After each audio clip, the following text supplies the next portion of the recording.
கண்டிப்பாக நம்ம வீட்டுக்குள்ளே இருக்க வேண்டிய முக்கியமான பொருள் தொலைக்காட்சி.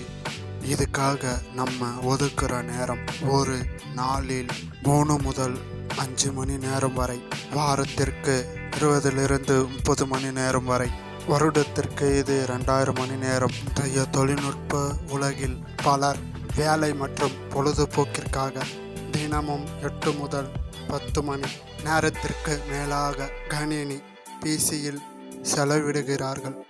மடிகணினி, லேப்டாப் இதற்கும் அதேதான். ஆனால் இங்கு கொஞ்சம் மாறுபடுகிறது. 5 முதல் 10 மணி நேரம், இல்லையெனில் அதற்கும் மேல் இருக்கலாம்.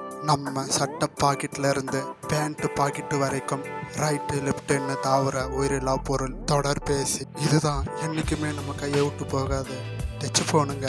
இதனை பயன்படுத்துறவங்களை பொறுத்து அந்த நேரத்தை கணக்கிட முடியாது. ஆனா ஒரு வருடத்திற்கு 1800 ரூபாய். இதை நான் சொல்லலை, ஆராய்ச்சியாளர்களே சொல்லியிருக்காங்க. இவர்தான் மின்வங்கி. நம்ம தொடர்பேசிக்கு 24 மணி நேரம் கடவுள். மின்விளக்கு, தொடர் கடிகாரம், இவங்களை தொடர்ந்து இவர்கள் முன்னாடி இருக்கிறவங்களுக்கும் தேவைப்படுது. எது தேவைப்படுது? வேற எது? மின்சாரம் தான். ஒரு வருஷத்துல மழைக்காலம் அப்புறம் கோடைக்காலம் வருது. ஒரு வருடம் இல்லை, மொத்தம் 5 வருடம். கூட்டி கழிச்சு பாருங்க, கணக்கு சரியா வரும். அதெல்லாம் மட்டும்தான் மின்தடை ஏற்படுதுன்னு சொல்ல முடியாது. இதனால தான் நம்மளுடைய தேவைக்கு இது இருக்க வேண்டும். மின் இயக்கி, ஜெனரேட்டர். இது சுமார் 8 மணி நேரம் முதல் பல வாரங்கள் வரை உதவும். இந்த இயந்திரத்துக்கு தேவையான ஆயில் இது 5W40. இதை ஏற்கனவே உங்க இயந்திரத்துல ஊத்திருக்கீங்களா சொல்லுங்க. அப்படியே உங்ககிட்ட வாட்டர் பம்ப் இருந்தா 5W40 ஆயில் இதையே ஊத்துங்க. இதை சரியா பண்ணவங்க கடைசி வரைக்கும் பாருங்க.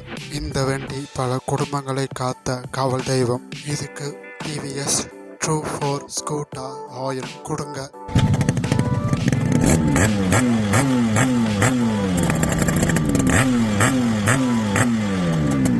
இந்த சத்தம் வரணும்னா இதை ஊத்துங்க.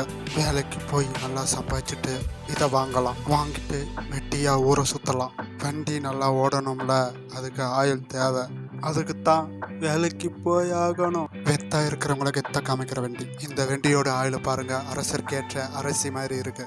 உங்களுக்கு இந்த காணொளி பிடிச்சிருந்தா லைக் பண்ணுங்க, ஷேர் பண்ணுங்க, மறக்காம சப்ஸ்கிரைப் பண்ணுங்க. வர பில்லை தட்டி விடுங்க. அடுத்த காணொளியில் பார்ப்போம்.